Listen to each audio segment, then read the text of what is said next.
this brings me to the most important part of this talk. The slander directed at Imam Muhammad ibn Abdul Wahhab by grave worshippers and by the mushrikeen and by the Sufiya and the Rafidah never harmed his da'wah. And by the will of Allah, it never will. A da'wah rooted in pure tawheed won't be shaken by false accusations of its enemies. What needs to be mentioned and what calls for a sincere awakening is the need to clarify that the da'wah of Imam Muhammad ibn Abdul Wahhab is completely distinct from the third Saudi state, the one that began in 1902 under the leadership of Abdul Aziz, the grandfather of Ibn Salman. For those who don't know, the Saudi state had 3 phases, where it was established at one point and collapsed at one point. The first Saudi state lasted for approximately 74 years. It was founded in 1744 through the blessed partnership between Muhammad ibn Saud and Imam Muhammad ibn Abdul Wahhab, and it collapsed around 1818. That was the original first state that was founded on Tawheed, on the direct hands of Muhammad ibn Abdul Wahhab. It was aimed at reviving pure Tawheed and combated shirk and bid'ah and deviation, and the da'wah became widespread during that time. The second Saudi state was also founded on Tawheed by Imam Turki ibn Abdullah in 1824, and it lasted for approximately 67 years. The third state began in 1902, and it was founded by the filthy Taghut Abdul Aziz ibn Abdul Rahman al Saud. It was founded on obedience to the British. The third Saudi state used and uses the da'wah of Imam Muhammad bin Abdul Wahhab and the true followers of Muhammad ibn Abdul Wahhab whenever it serves their interests and helps them maintain their power. When they're done using the da'wah, they either distance themselves from it, as you see Ibn Salman doing today. They either distance themselves from it or from its followers, or they massacre them as Ibn Salman's grandfather did, or put them in prisons. Abdul Aziz ibn Abdul Rahman al Saud only succeeded in establishing the third Saudi state through the followers of Muhammad ibn Abdul Wahhab, who were called the Ikhwan. Ikhwan man ata' Allah. He used the Ikhwan to gain control and establish the Saudi state. They believed they were spreading Tawheed, but in reality, they were misled by him. And they found out later on. The Ikhwan, the true followers of Muhammad ibn Abdul Wahhab, played the most significant role in securing military victories for Abdul Aziz ibn Abdul Rahman al Saud and establishing the third Saudi state. They were men who never feared death. They rushed toward death eagerly. The Ikhwan vigorously sought to meet Allah subhanahu wa ta'ala. They vigorously sought to attain the Shahada. Kuffar before Muslims who documented history in this era, and they witnessed them in the battlefield, they said they threw themselves at death with determination, and they advanced into the enemy's ranks. Every one of them was focused on destroying and killing his enemy. The corruption of Abdul Aziz became apparent to the Ikhwan after they had delivered him numerous victories. When they sought to continue their expansion, they want to spread La ilaha illallah. They wanted to move on to Iraq and Kuwait, which were under British occupation at that time. He opposed them. British don't let him. They also aspired to move towards Bilad al-Sham, which was under British and French control.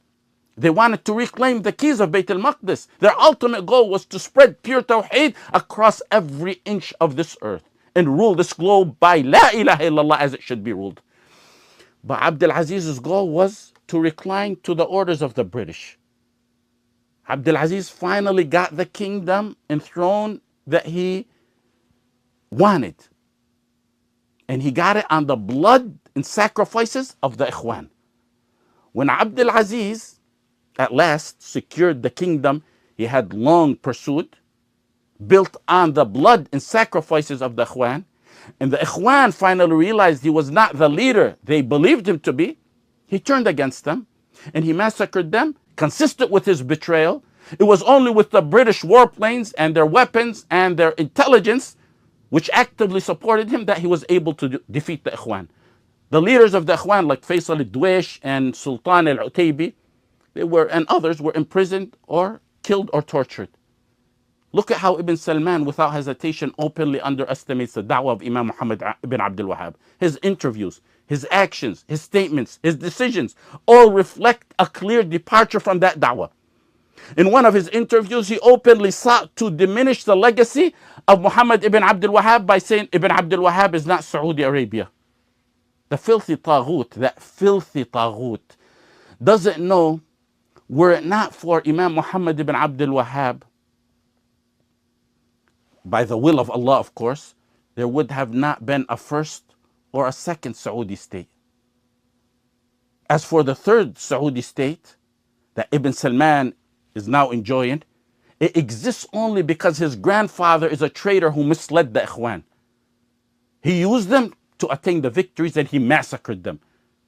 But that status he has will not endure for long. Insha'Allah. لا يغرنك تقلب الذين كفروا في البلاد متاع قليل ثم مأواهم جهنم وبئس المهاد. Ibn Salman, diminishing the status of Muhammad ibn Abdul Wahhab, said he's just a scholar like many other scholars who lived during the first Saudi state.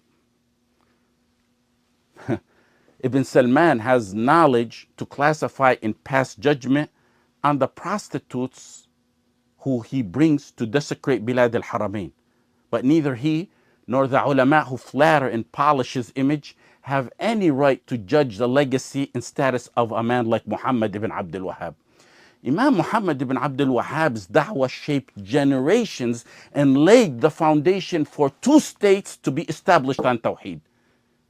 And the third state would have never existed if his grandpa did not fool the Ikhwan into thinking that it was founded on Tawheed and the da'wah of Imam Muhammad ibn Abdul Wahhab.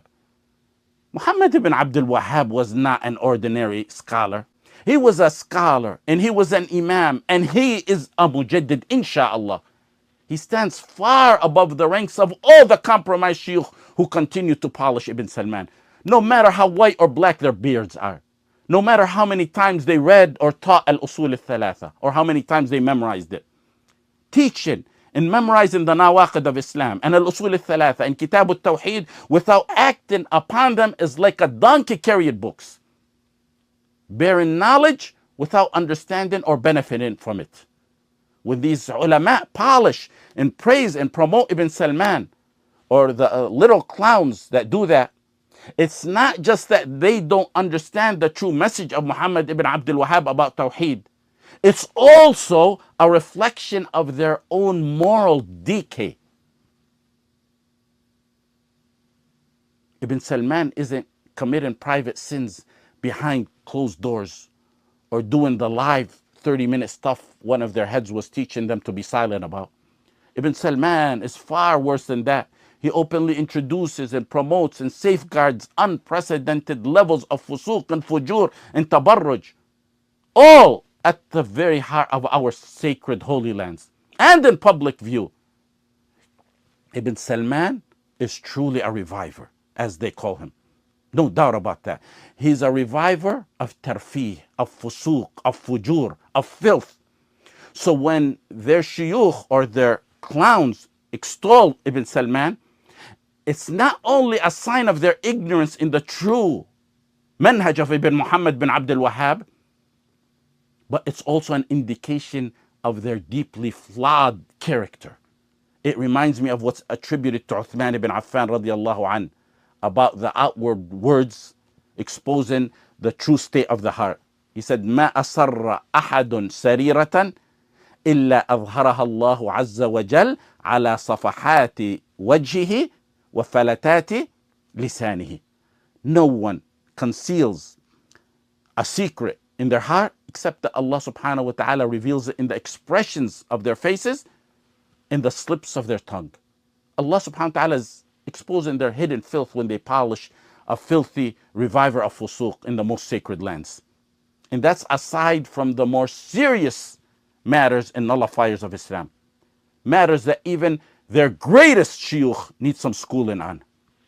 Anyone who truly understands the essence of the da'wah of Muhammad ibn Abdul Wahhab through his writings in historical context knows full well that if he were alive today, according to his manhaj, Ibn Salman and some who carry the last name of al-Shaykh, who are his descendants, would be among those Muhammad ibn Abdul Wahhab would round up in the execution square. If you want to discuss the changes they made into their curriculum on this matter, that would be a topic with no end. Where are the true followers of Muhammad ibn Abdul Wahhab today? The ones who truly uphold his aqidah. They're either silenced or in prisons. Shaykh Hamud al-Uqla, rahimahullah ta'ala, was in prison, and he lived his last years under restrictions. Many of his students alive today face the same fate. Shaykh Ali al-Khudair, who mastered and dedicated himself to the works of Imam Muhammad ibn Abdul Wahhab and Imams of this da'wah, alongside with Shaykh Nasir al-Fahd, those two are among the most knowledgeable Imams in the da'wah of Muhammad ibn Abdul Wahhab in our time. And let me make it clear, they are the true representatives of his da'wah in this day and age. May Allah subhanahu wa ta'ala free them in honor and keep them steadfast.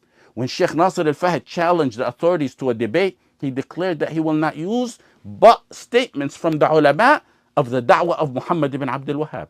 That alone speaks volumes. Of course, after the Quran and Sunnah.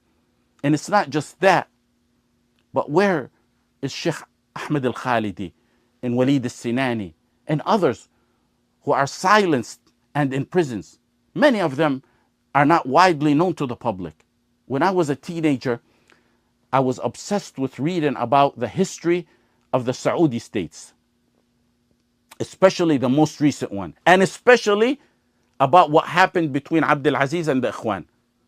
There was probably not a single well-known book, whether it's by Muslim historians or Orientalists, that I did not read at the time on this topic. Then when I went to study in Medina, I used to ask the senior scholars there, like Ibn Baz and those of his rank, what did the Ikhwan really do for them to be massacred? Where did they go wrong? What do you think about them? What do you label them as?